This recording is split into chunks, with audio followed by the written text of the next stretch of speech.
E aí, galera, beleza? Então, hoje a gente vai ver essa aula 7, que é propriedades periódicas, parte 2. Mas primeiro, a gente vai dar uma retomada nos conceitos que a gente trabalhou na propriedades periódicas, parte 1, que era a aula 6. Vamos corrigir os exercícios de sala para usar como gancho para a gente finalizar essa aula, beleza? Então, vamos começar recordando aqui os assuntos que a gente viu. Então, ó, recordando. O que a gente trabalhou na primeira aula, né? Sobre esse assunto. Duas propriedades periódicas que eram mega importantes. A primeira propriedade era o chamado raio atômico. Lembrando que o raio atômico é aquela propriedade que está relacionada ao tamanho do átomo. E as demais propriedades dependem dela. Então, saca só, moçada, ó. Tem o núcleo e as camadas da eletrosfera. A gente caracterizava o raio como a distância entre o núcleo e a última camada, a camada de valência. Eu tinha comentado com vocês que a ideia não era memorizar aquelas setinhas da tabela periódica, apesar que daqui a pouco eu vou representar elas. A gente iria comparar o tamanho dos átomos através da distribuição eletrônica. E para isso, haviam dois critérios para a comparação. O primeiro critério, em ordem de importância, é o número de camadas. Então, você faz a distribuição eletrônica do átomo, e aí, quanto maior o número de camadas, maior vai ser o raio. O segundo critério é caso houvesse um empate no número de camadas. Caso houvesse um empate no número de camadas, a gente olharia para o número atômico, para o número de prótons presente no núcleo do átomo. Porque aí, para dois átomos que têm o mesmo número de camadas, quanto maior for a carga nuclear, quanto maior for a atração, mais compactada fica a eletrosfera. Então, nesse segundo critério, quanto maior o número atômico, menor o raio. Então, primeiro é para a gente olhar o primeiro critério e segundo, o segundo critério. É em ordem de importância mesmo. Na primeira aula desse assunto, a gente viu também que o raio atômico ele estava atrelado à chamada energia de ionização. Energia de ionização, que é conhecida também por potencial de ionização. Qual que era a ideia do potencial de ionização? Imagina um átomo neutro, isolado, no estado gasoso. A gente fornece energia para esse átomo. E essa energia ela vai ser grande o suficiente para promover a ejeção dos elétrons do átomo. Então, ele vai dar origem a um cátion, X mais gasoso, mais elétrons. Isso em linhas gerais, né, moçada? Lembra que a gente está retomando aquilo que a gente viu na primeira aula do assunto. Porque eu vou precisar desses conceitos para a gente discutir a aula 7. Essa energia aqui, que é fornecida para o átomo, é a chamada energia de ionização. E ela apresentava uma tendência de variação. Qual era essa tendência, né? Primeiro, quanto menor for o raio do átomo, mais difícil é remover os elétrons. Porque eles ficam mais fortemente atraídos pelo núcleo, ficam mais próximos do núcleo. Então, quanto menor o raio, maior tende a ser a energia de ionização do sistema. Então, esse é um ponto importante. E dentro desse critério, a gente pode comparar também a primeira energia de ionização dos diferentes tipos de elementos. Então, energia de ionização de metal tende a ser menor que energia de ionização de ametal, que tende a ser menor que energia de ionização de gás nobre. Então, o metal, né, os metais, eles perdem elétrons mais facilmente, e os gases nobres, por serem instáveis, têm maior dificuldade de perderem os elétrons. Então, esses foram os conceitos que a gente trabalhou na primeira aula. Agora a gente vai corrigir esse exercício, vou comentar isso com vocês. E a gente vai usar isso como gancho para continuar a discussão da segunda parte. Então, vou pegar aqui a apostila, moçada, e eu vou discutir o exercício aqui no cantinho, tá? E a gente vai fazendo junto. Então, ó, exercício 1. O que ele fala aqui? Os elementos x, y e z têm as seguintes configurações eletrônicas em sua camada de valência, na última camada. X, 3s2, 3p4. Y, 3s2. E z, 4s2, 4p6. Com base nessas informações, é correto dizer que... E aí, quando você dá uma lida prévia nas alternativas, elas se referem à comparação de tamanho dos átomos. Então, saca só. O elemento Z, ele é aquele átomo que tem maior tamanho, porque ele tem o maior número de camadas. Enquanto X e Y apresentam 3 camadas, o Z apresenta 4 camadas. Então, aqui, a gente está olhando pelo primeiro critério lá. Quanto maior o número de camadas, maior o tamanho do átomo. Agora, tanto X quanto Y apresentam 3 camadas. Percebe que o X ele apresenta um subnível a mais. Mas isso não muda o número de camadas, continua sendo 3 camadas. Então a gente vai olhar o segundo critério, que é o empate no número de camadas. Como é que você tem que pensar aqui? X e Y eles são átomos neutros. Então, quanto mais elétrons tiver, vai ter mais prótons no núcleo. Quanto maior o número de prótons, maior a atração. E aí o raio tende a ser menor. Como a distribuição eletrônica do X ele foi até o 3p4, quer dizer que o átomo X ele tem mais elétrons que o átomo Y. Se ele tem o maior número de elétrons, ele também vai ter o maior número de prótons, que vai atrair essas 3 camadas com maior intensidade. Ou seja, o átomo X ele vai ter o menor raio. Então, quando a gente lê as alternativas, tá assim, ó. Com base nessas informações, é correto dizer que o elemento Y possui o maior raio atômico? Não, é o elemento Z que possui o maior raio atômico. B. O elemento Z possui raio atômico menor que X? Não, o X apresenta o menor raio. E C. O elemento X possui o menor raio? Sim, o elemento X possui o menor raio. Por isso, da aula 6, estou corrigindo os exercícios da aula 6, né? Para dar o gancho para a aula 7. A alternativa correta do primeiro exercício é a alternativa C. Beleza? Vamos fazer a questão 2 agora da UERJ. Ela é bem tranquilinha, ó. Ele fala assim.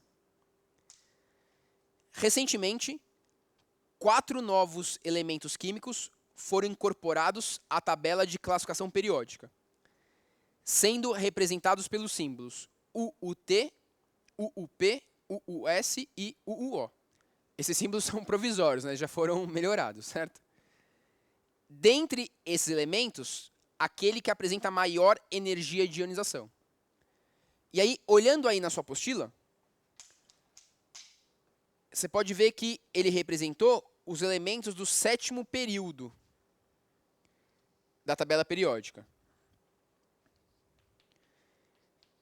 Esses elementos aqui do 7º período apresentam o mesmo número de camadas, 7 camadas. Lembra que o período indica o número de camadas. Na tabela periódica, o número atômico aumenta para a direita. Ou seja, no começo do período, os átomos são maiores e eles vão diminuindo pelo segundo critério lá de comparação do raio. Conforme o raio do átomo vai diminuindo, a energia de ionização vai aumentando. Então, o último elemento do período é aquele que apresenta maior energia de ionização. Você pode pensar dessa maneira, Ou você pode pensar que conforme a gente vai percorrendo um período na tabela periódica, a gente vai passando por metal, ametais e gases nobres. E os gases nobres, por já serem instáveis, vão apresentar maior dificuldade de perder os elétrons. Então, uma maior energia de ionização. Ou seja, o que responde à questão corretamente é a alternativa D, que é o, que é o que representa o gás nobre do período. Então, vai ter maior energia de ionização. Agora, galera, a questão 3 da PUC. Ó, vou fazer para o cantinho aqui. Nessa questão 3, ele fala assim, ó, observe as reações abaixo. Se você olhar as reações, todas elas seguem esse modelinho, mas elas correspondem à ionização do alumínio. Então é assim, ó. Alumínio mais X vai dar alumínio mais elétron. Alumínio mais Y vai dar alumínio 2 mais elétron. Aqui é alumínio mais, na verdade. E alumínio 2 mais E vai dar alumínio 3 mais elétron. Então, nessa questão, estão sendo representadas as energias de ionização sucessivas para o átomo de alumínio. Essa aqui seria a primeira energia de ionização, que seria a energia correspondente para arrancar o primeiro elétron. Essa aqui seria a segunda energia de ionização, que é a energia correspondente para arrancar o segundo elétron. E essa aqui seria a terceira energia de ionização, que é a energia correspondente para arrancar o terceiro elétron, né? Conforme a gente vai removendo os elétrons, a gente viu na aula anterior que vai ficando cada vez mais difícil remover o próximo. Ou seja, a primeira energia de ionização, ela é menor que a segunda energia de ionização, que é menor que a terceira energia de ionização. Ou seja, X vai ser menor que Y, que vai ser menor que Z. Não que você vá saber memorizar os valores de X, Y e Z, mas tem que saber que eles vão se organizar em ordem crescente. Por isso, a alternativa que mata a questão, galera, é a alternativa C, que se refere a 578, 1820 e 2750. E aí, para finalizar, só questãozinha 4 aqui. Só vou pôr o gabaritinho para a gente aqui, ó, que é do Enem. Na questão 4, ele fala assim, ó, o cádmio presente nas baterias pode chegar ao solo quando esses materiais são descartados de maneira irregular, no meio ambiente ou quando são incinerados.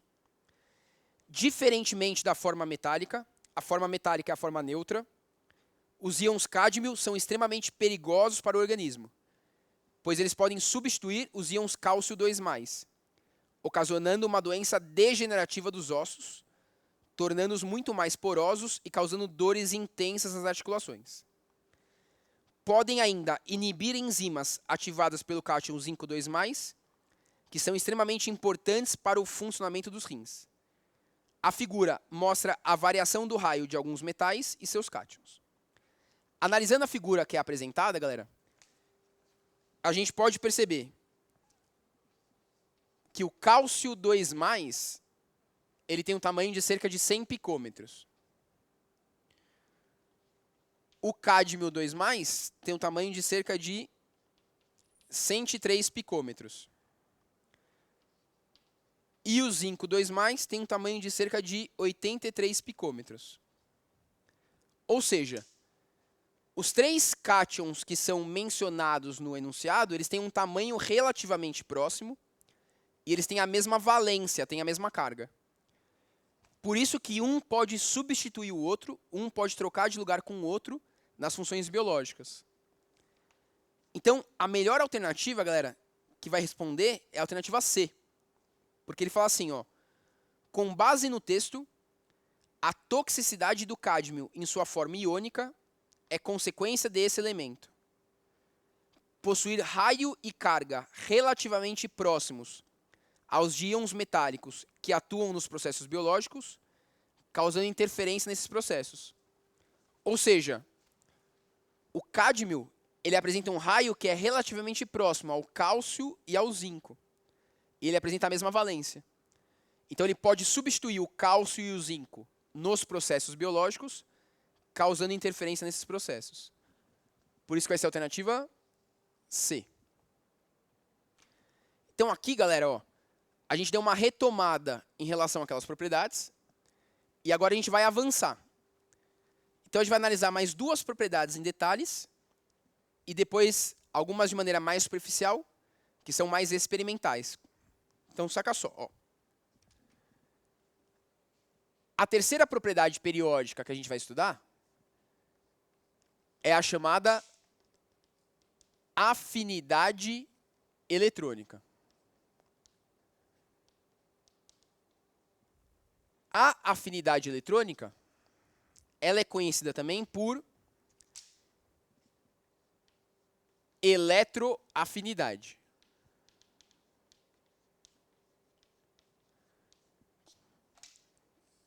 Essa propriedade, ela cai menos que as demais. E aí é um problema, porque geralmente ela fica um pouquinho mais esquecida, e aí quando ela aparece na prova, geralmente a galera erra, né? E aí tem alguns pontos de erros comuns que eu vou comentar com vocês. Então saca só, ó. A energia de ionização, como a gente viu, é a energia que a gente deve fornecer ao átomo para que ele ejete os elétrons. No caso da afinidade eletrônica, a gente vai pegar um átomo neutro, isolado no estado gasoso. A gente vai fornecer o elétron para ele. Ele vai dar origem a um ânion, ao X- gasoso. E ele vai liberar energia para o ambiente. Percebe? Então, é diferente da energia de ionização.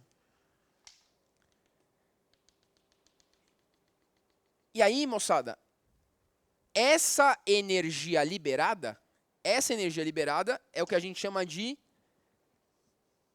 afinidade eletrônica. E aí vem o principal erro que os alunos cometem em provas, principalmente quando tem afirmativas, que a gente tem que julgar alguma coisa. Quando tem questões que trabalham simultaneamente com energia de ionização e afinidade eletrônica, é muito comum a seguinte afirmativa. A afinidade eletrônica é o contrário da energia de ionização. Dá uma olhada aí, moçada. Vocês acham que uma coisa aqui é o contrário da outra? Tipo, até parece o contrário, percebe? Mas para uma coisa ser o contrário da outra, vai parecer meio óbvio o que eu estou falando, mas para uma coisa ser o contrário da outra, tem que ser exatamente o contrário. Não algo que parece o contrário. Tipo, como assim, professor, né? Ó, o contrário da energia de ionização seria a gente fornecer o elétron para o cátion e não fornecer o elétron para o átomo neutro, percebe? O contrário é o contrário mesmo. Teria que pegar isso aqui e inverter. O que não corresponde a essa equação. Então, eu concordo que até parece o contrário, mas não é. Agora, quando a gente analisa a tendência de variação da afinidade eletrônica, aí a gente vai perceber que não tem como ser o contrário da energia de ionização, porque a tendência de variação delas é a mesma. Saca só, filhote, ó. Qual que é a tendência aqui? Átomos pequenos, eles tendem a segurar os elétrons com maior força, com maior intensidade. Porque esses elétrons, quando são adicionados, ficam mais próximos da região nuclear. Então, quanto menor for o raio, maior vai ser a afinidade eletrônica. Quanto menor é o raio, mais fortemente esse elétron fica preso. E aí percebe que a tendência de variação é igual da energia de ionização, né? Quanto menor o raio, maior a energia de ionização. E quanto menor o raio, maior a afinidade eletrônica. Ou seja, não tem como uma coisa ser o contrário da outra se elas apresentam a mesma tendência de variação. Ah, professor, mas o que é essa energia liberada? Você tem que pensar assim, ó. Tudo na natureza que é mais estável é um sistema de menor energia. Então, tudo que libera energia para o ambiente favorece a estabilidade do sistema. Provavelmente você está aí na sua casa estudando, sentadinho lá na frente do computador, num sistema de baixa energia, percebe? Você não está correndo pela sua sala tentando assistir a aula ao mesmo tempo. Então você está numa região de estabilidade, está com baixa energia, prestando atenção, para depois executar a tarefa. Saca só aqui um exemplo. Ó. Imagina dois átomos. Um átomo com duas camadas e um átomo com 4 camadas. Imagina um elétron fictício que tem 1000 de energia. Ó, um elétron fictício com 1000 de energia. Como a gente estudou na aula de modelo de Bohr, conforme as camadas vão ficando mais distantes do núcleo, elas são cada vez mais energéticas. Estou atribuindo valores arbitrários aqui, certo? Vamos supor que aqui a gente tenha 200 de energia na camada. E aqui a gente tenha 700 de energia. Quando esse elétron é adicionado a essa camada, é como se ele estivesse engatando em um trilho energético. E para ele ficar preso nessa camada, ele deve assumir a energia desse trilho.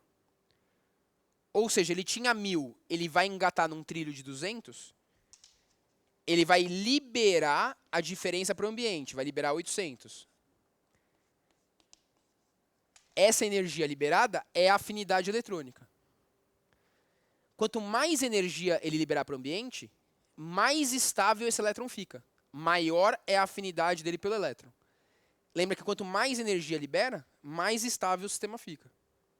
Então o elétron fica melhor preso aqui. Quando esse elétron ele é adicionado numa camada mais externa, ele vai engatar num trilho energético de maior energia. Então, consequentemente, ele fica mais longe do núcleo, ele fica menos preso ao sistema, então a afinidade eletrônica dele é menor. Aqui ele tinha 1000, ficou preso numa camada de 700, ele vai liberar 300 para o ambiente. Essa é a afinidade eletrônica. Quer ver uma analogia assim, relativamente boba para você entender isso? Imagina que você está muito afim de alguma coisa. Tipo, ver seu nome na lista do vestibular. Querendo ou não, o processo de preparação para a prova envolve uma certa tensão. Então, quando você vai ver seu nome na lista, você está mó afim lá, você está querendo muito seu nome na lista, então você está tenso. Na hora que você vê o seu nome na lista, o que acontece? Você fica mais tenso, ou você está tão afim daquela coisa que na hora que você consegue, você relaxa, percebe? Você devolve essa energia para o ambiente. A mesma coisa aqui. Quanto menor for o átomo, mais afim ele está do elétron. E aí na hora que ele recebe esse elétron, ele relaxa. Devolve essa energia para o ambiente e estabiliza. Legal? Então, se a gente for comparar com os valores da energia de ionização, a gente vai pensar no seguinte, moçada, ó. Quanto menor for o raio do átomo, mais difícil tirar o elétron. Então, quanto menor o raio, maior vai ser a energia de ionização.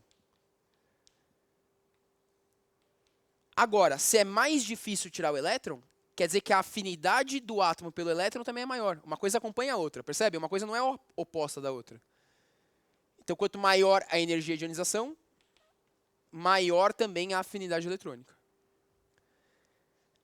Agora, se o raio do átomo é maior, se o raio é grande, fica mais fácil arrancar os elétrons. Então, a energia de ionização vai ser menor. Se a energia de ionização é menor, então a afinidade eletrônica também vai ser menor. Se é difícil tirar o elétron, a afinidade do átomo pelo elétron é alta. Se é fácil tirar o elétron, a afinidade do átomo pelo elétron é baixa. A única ressalva é que a afinidade eletrônica não é definida para gases nobres. Porque os gases nobres, como já são relativamente estáveis, né, não têm a tendência de receber elétrons. Beleza? Agora, a última propriedade periódica mais importante, assim, que a gente vê com maior detalhes, e a gente vai usar bastante nas próximas aulas, é a chamada eletronegatividade. Qual que é a definição de eletronegatividade? Ó? É a tendência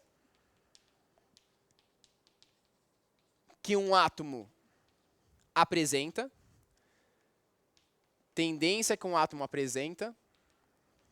de atrair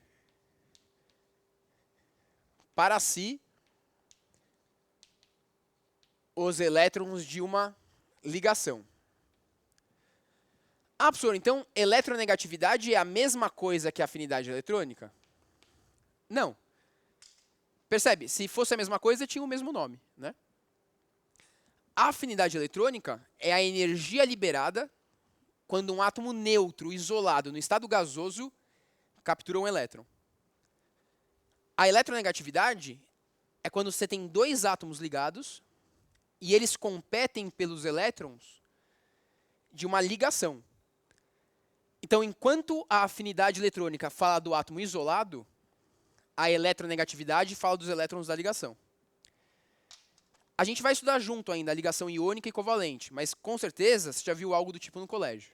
Então a ideia é a seguinte, ó. Imagina uma molécula de HF no qual o hidrogênio se liga ao flúor pelo compartilhamento de um par de elétrons. Isso é uma chamada ligação covalente. O flúor, ele é um átomo mais eletronegativo que o hidrogênio. Ou seja, o flúor, ele tem maior capacidade de atrair os elétrons dessa ligação do que o hidrogênio. Então, isso significa na prática que, na verdade, esse par de elétrons, ele não fica equidistante dos dois núcleos. Ele não fica à mesma distância dos dois núcleos. Ele fica mais voltado para o flúor. Lá em polaridade, depois a gente vai retomar isso, e vai ver que isso significa que o flúor ele vai assumir uma densidade de carga negativa e o hidrogênio vai assumir uma densidade de carga positiva. Isso não é uma ligação iônica, certo? Isso são densidades de carga. Isso quer dizer que os elétrons ficam mais voltados para o flúor. Pode ser que a diferença de eletronegatividade entre os átomos seja tão grande que um átomo transfira os elétrons para o outro. Por exemplo, quando a gente liga metal com ametal, sódio com cloro, o cloro ele é tão mais eletronegativo que o sódio vai perder elétrons para o cloro. E aí vai dar origem ao Na+, agora sim seria uma ligação iônica, Na+, e Cl-. Aí você fala assim, pô, professor, beleza, mas como é que eu vou saber como que um elemento é mais eletronegativo que o outro, né? Qual elemento é mais eletronegativo que o outro? No fundo, você vai pensar numa fila de eletronegatividade, que é o Fonckel, Brisk, pH, né? Metais. E aí, moçada, no sentido do flúor, ocorre um aumento da eletronegatividade. Ó, aumento da eletronegatividade. Ou seja, coração, o flúor ele é o elemento mais eletronegativo da tabela periódica. O flúor ele é tão eletronegativo que ele consegue deformar a eletrosfera de gases nobres e formar ligações, formar compostos com gases nobres. Beleza? Professor, como é que eu vou decorar essa frase? Ah, ó, tem Fonckel, Brisk, pH metais. Uma memorização mais com fonema. Ou Fonkli, Briski, Pitch, metais. Ou ainda, fui ontem no clube, briguei e saí correndo para o hospital. Qual que é o nome do hospital? Metais. Percebe que não tem nada a ver, né? Só para te ajudar a lembrar. Ou você pode simplesmente lembrar. Flúor, oxigênio, nitrogênio, cloro, bromo, iodo, enxofre, carbono, fósforo, hidrogênio, metais. Galera, a eletronegatividade, ela também não é definida para gases nobres, né? Não é definida, ó, para gases nobres. Legal? Vamos pegar essas ideias agora que a gente trabalhou e vamos colocar numa espécie, ó, da tabelinha. Só para você ver que aquelas setinhas na tabela que vocês estão acostumados a decorar e que depois vocês não lembram na hora da prova, tem um sentido, que foram esses que a gente trabalhou agora, né?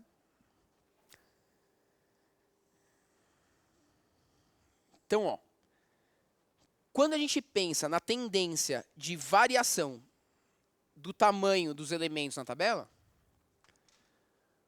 conforme a gente vai descendo na tabela, conforme a gente vai percorrendo os períodos, tem uma tendência de aumento do raio. A gente está analisando aqui o primeiro critério, percebe? Quanto maior o número de camadas, maior o raio. Conforme a gente vai descendo na tabela, vai aumentando o número de camadas e o raio também vai aumentando. Agora, quando a gente analisa um mesmo período, quando a gente analisa uma mesma linha horizontal, para a direita na tabela, o número atômico aumenta. Então aqui vai ter maior atração sobre as camadas e o raio tende a ser menor. Ou seja, então na tabela, o raio tende a aumentar para a esquerda. Quando a gente pensa na energia de ionização, a energia de ionização vai ter uma variação que é oposta ao raio. Então, átomos menores têm maior energia de ionização. Átomos menores têm maior energia de ionização. Sendo que os gases nobres são aqueles átomos com maior energia de ionização para o seu período. A afinidade eletrônica, ela varia de maneira semelhante à energia de ionização. Só que ela não é definida para gases nobres. Então, os elementos com maior afinidade eletrônica são os halogênios, que é do grupo 17, família 7A. E a eletronegatividade vai aumentar no sentido do flúor, sendo o flúor o elemento mais eletronegativo da tabela, e sabendo que a eletronegatividade também não é definida para gases nobres. Então, assim, a gente reuniu todas essas principais propriedades. Agora eu vou citar 3 propriedades que são mais acessórias, que aí não tem muito jeito. Se aparecer na prova, a gente vai ter que lembrar a tendência de variação. Uma delas é a densidade, que já apareceu numa prova da Unifesp alguns anos atrás. Aqui, galera, não vai ter nenhuma explicação conceitual mais profunda, certo? São valores experimentais, né? A gente conhece a variação deles. Então, a densidade, ó, ela aumenta para baixo e para o centro da tabela. Sendo que o elemento mais denso, conhecido, é o ósmio. Legal? Ah, professor, preciso saber isso aí memorizado? De verdade, eu espero que não, certo? Mas você sabe que tem a maldição do professor, né? Se a gente não fala, se a gente não ensina, aí que começa a cair. Então, vamos pecar pelo excesso, né? Prefiro falar tudo aqui que tem para falar para você, porque aí pelo menos você já viu, você sabe que existe, né? Sabe que você conhece. Um outro parâmetro é a chamada temperatura de fusão e de ebulição, em relação às substâncias formadas pelos elementos da tabela. Substância simples, né? Então aqui, galera, tem uma informação importante que eu gostaria que você lembrasse. Geralmente, para baixo e para o centro, também tem um aumento da temperatura de fusão e de ebulição. Sendo que o tungstênio é o metal com maior temperatura de fusão e de ebulição. Esse metal ele é utilizado nos filamentos dos bulbos das lâmpadas incandescentes. Isso aí é legal você saber. Agora, para os metais alcalinos e alcalinos terrosos, a variação é inversa. Não acho que seja importante você memorizar isso, certo? Mas estou aqui mencionando, né? Metais alcalinos e alcalinos terrosos. Legal.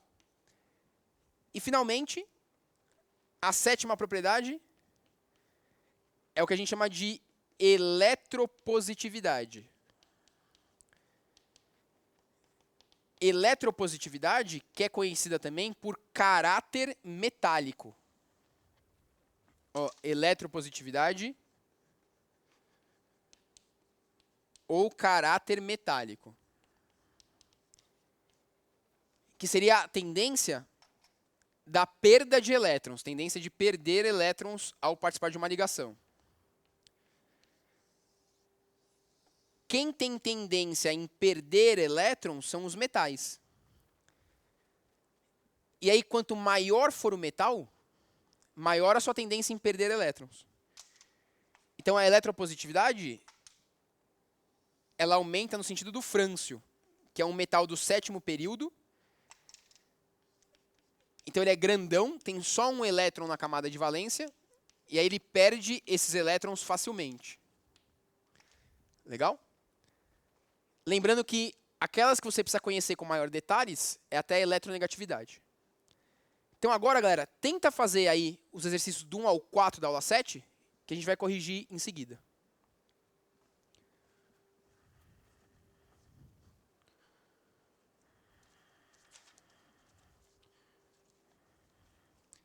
Pode comentar, né? Direto assim? De boa. Galera, ó. Então, acho que você já tentou fazer, né? Você deu um pause no vídeo aí, tentou fazer os exercícios. Agora vai fazer junto. E aí vai ser a aplicação direta das propriedades. Vou colocar o gabarito aqui para vocês, né?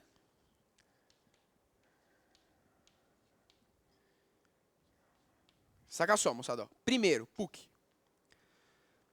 Os elementos químicos são distribuídos na tabela periódica de acordo com o crescimento do número atômico.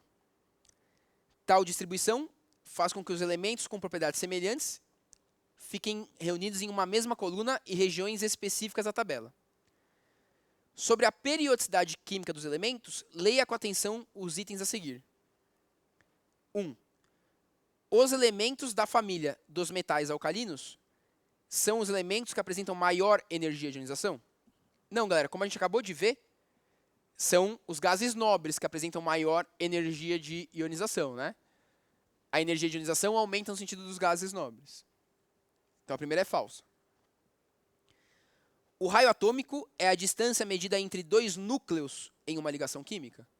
Isso também é falso. Caso ele falasse que o raio atômico é metade da distância medida entre dois núcleos iguais, até poderia ser verdade. Você imagina, você liga dois átomos de flúor iguais, e aí você pega metade da distância entre eles, seria o raio. Mas não é o caso aí. Então, 2 é falso. 3.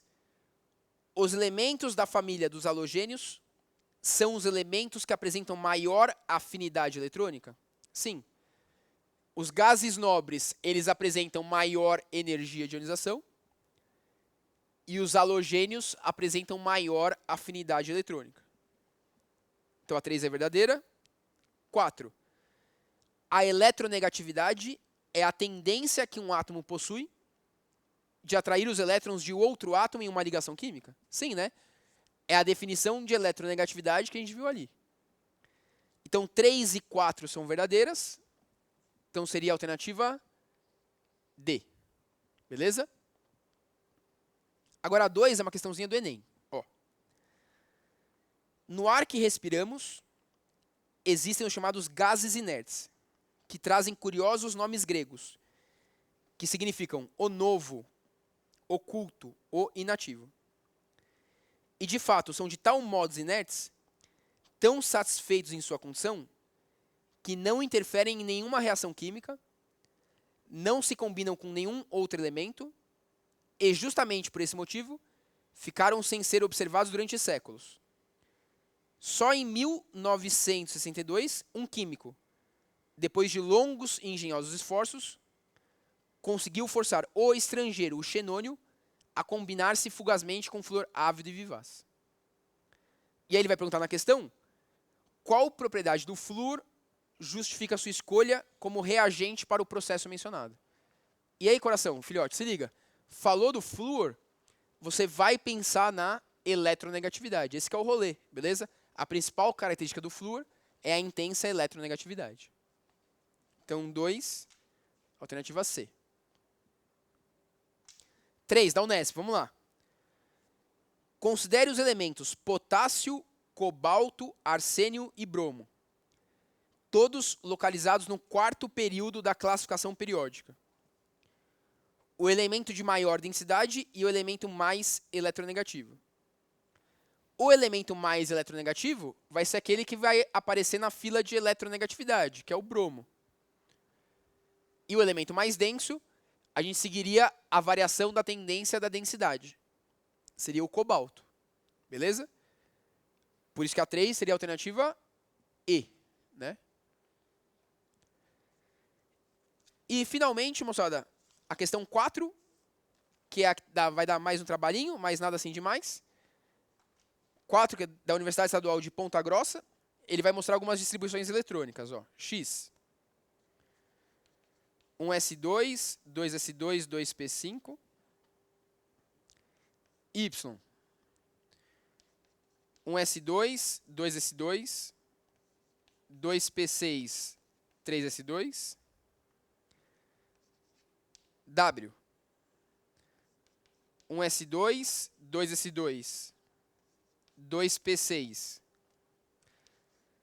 3s2, 3p3. E Z. 1s2, 2s2, 2p6, 3s2, 3p5. Vamos ver o que ele fala. Sobre os átomos apresentados, assinale o que for correto. O elemento Y, ele pode adquirir configuração de gás nobre se ganhar 2 elétrons? Galera, configuração de gás nobre é apresentar 8 elétrons na camada de valência. Então, na verdade, ó, primeira camada, segunda camada. Ele vai adquirir configuração de gás nobre se ele perder 2 elétrons, né? Então, a afirmativa 1 é falsa. 2. Não existe diferença de energia entre os subníveis 3s e 3p no átomo W? Galera, pode parar, porque os subníveis 3s e 3p são subníveis de energia. Se não tiver diferença de energia entre subníveis de energia, né, não faz nem sentido o diagrama de Pauli. Então, a 2 é falsa também. 4. O raio atômico do elemento W é maior que o raio atômico do elemento Z? Então, ó, lembra aquilo que a gente recordou no começo da aula, por isso que eu resgatei a informação. Tanto W quanto Z têm o mesmo número de camadas, 3 camadas. Então, é o segundo critério, do empate no número de camadas. O W ele tem menos elétrons que o Z. Porque aqui vai até 3p3, aqui vai até 3p5. Como esses dois átomos são neutros, menos elétrons significa menos prótons no núcleo. Menos prótons no núcleo, menor atração. Se a atração é menor, quer dizer que realmente o raio do W vai ser maior e o raio do Z vai ser menor. A gente pode pensar assim também, se o Z tem mais elétrons, e ele é um átomo neutro, vai ter mais prótons. Mais prótons, maior atração, menor raio. Ou seja, a afirmativa 4 é correta. Agora, 8. A energia de ionização do elemento X é maior que a energia de ionização do elemento Y? O X ele é menor que o Y. Como o X é menor que o Y, ele vai ter maior energia de ionização e maior afinidade eletrônica. Porque uma coisa segue a outra. Beleza? Então, a 8 é verdadeira. 16. O elemento Z tem a maior afinidade eletrônica entre os apresentados? tanto o elemento X quanto o elemento Z são halogênios, apresentam 7 elétrons na camada de valência. Só que o X apresenta menor raio. Então, o X que vai ter maior afinidade eletrônica. Então, a 16 é falsa. Então, as corretas são 4 e 8, que dá um total de 12. Beleza, galera? Então, o que eu vou pedir para vocês, né? Faça a tarefa com atenção. Esses exercícios que envolvem propriedades periódicas, tanto da aula 6 quanto da aula 7, são mais complexos. Então, é legal que antes de que você faça a tarefa, você revisite, que você recorde as principais propriedades periódicas. Certo? Caso tenha alguma dúvida durante a tarefa, consulte a propriedade. Porque você ainda está aprendendo. Na prova que você vai ter que trabalhar com ela com maior destreza. Então, espero que tenha te ajudado. Até a próxima aula, galera. Valeu!